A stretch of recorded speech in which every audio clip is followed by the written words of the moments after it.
జీడి మామిడి తోట చూద్దామా? ఈ జీడి మామిడికాయలు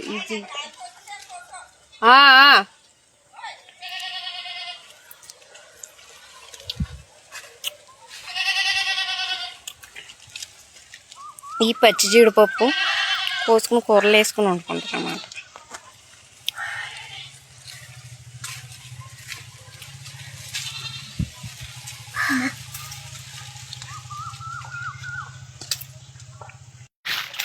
ఈరోజైతే మా అమ్మమ్మ వాళ్ళ ఇంటి పక్కంటే ఉన్న జీడి మామిడి తోటలోకి అయితే వచ్చేసాం. మీకు జీడి మామిడికాయలు అయితే చూపించేస్తాను, చూసేయండి.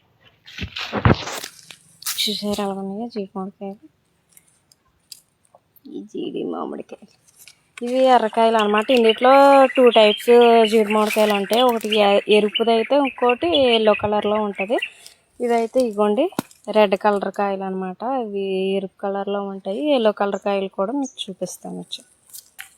మన పైన వచ్చేసి అవన్నీ చూసారా, ఇవన్నీ రెడ్ కాయలు అనమాట.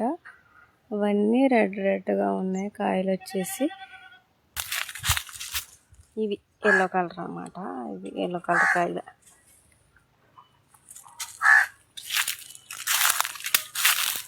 పచ్చికాయలు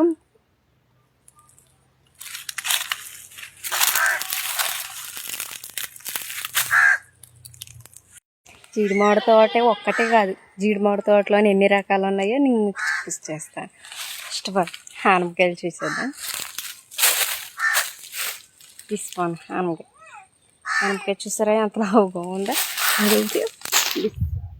అదొకటి కాయ. మనం అయితే 2 కాయలు చూసాము. నెక్స్ట్ వచ్చేసి ఈ చేలో గేదెలు కోళ్ళు అన్నీ ఇందులోనైతే చూసాము. మావే కోళ్ళు.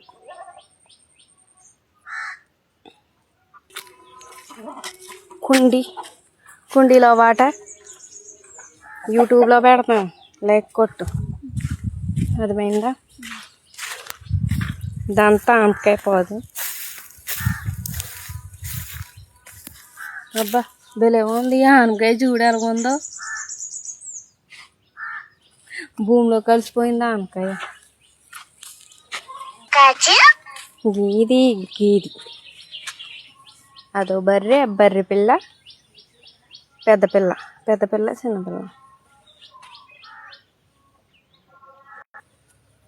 చింతక్కలు అంటాం.